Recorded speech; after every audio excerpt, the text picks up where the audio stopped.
Hi, this is Jeff, and I'm going to show you today how to change your version of PHP in Cpanel. Let's go. So kindly hit that like or subscribe button, and the first thing you want to do is log into Cpanel, and where your Cpanel is will vary based on the hosting service, but you should get an interface pretty similar to this.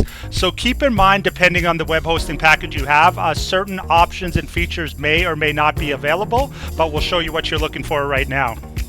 So with my service, what we're going to do is scroll down. Are you going to go past email, files, databases, domains, metrics, security, etc. until you get to the software option right here. And what you're going to do is click on MultiPHP Manager.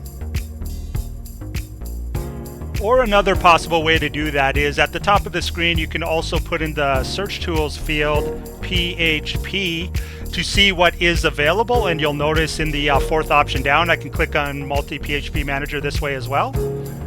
Regardless of which way you get there, you'll reach the same screen here. Once you're in the right place, the next step is looking what websites are available for you to actually do PHP updates to. So in this case, I only have the one. This is an older client website that's in operation now called Brightstar Prod. You'll notice when we go to the right under PHP version, currently it's at 5.6 right here. So that's what we're looking to update. And in order to do that, what we're going to do is first we're going to select it on the left with the blue check mark, and then you'll see up here in the drop down options the various versions of PHP are available. So that could be 7.0, 7.1, all the way up to 8.2, which is the latest version, which you probably want to update to. So we'll do that now.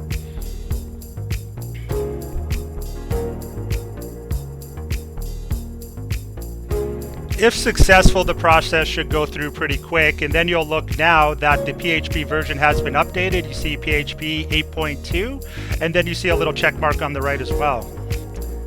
So last step you want to remember once you've updated the PHP settings is definitely go to the website itself just to make sure it's functioning properly. In the odd case, you could get a database error, some other kind of screen error, and sometimes the only problem there is you have to give it a few seconds to go through. So maybe you refresh the page a few times, wait 30 seconds to refresh the page again. In most cases, that's all it is, but if that's not the problem, then it could be because your website has just been switched to an incompatible version of PHP. So in that case, you need to resolve the issue yourself or talk to your web hosting service for more information. Otherwise, if you got to this point and your website is still functioning correctly, good job and mission accomplished. Hopefully you found that video helpful, and if so, like or subscribe to our channel for more great tutorials on web design and business office software coming very soon.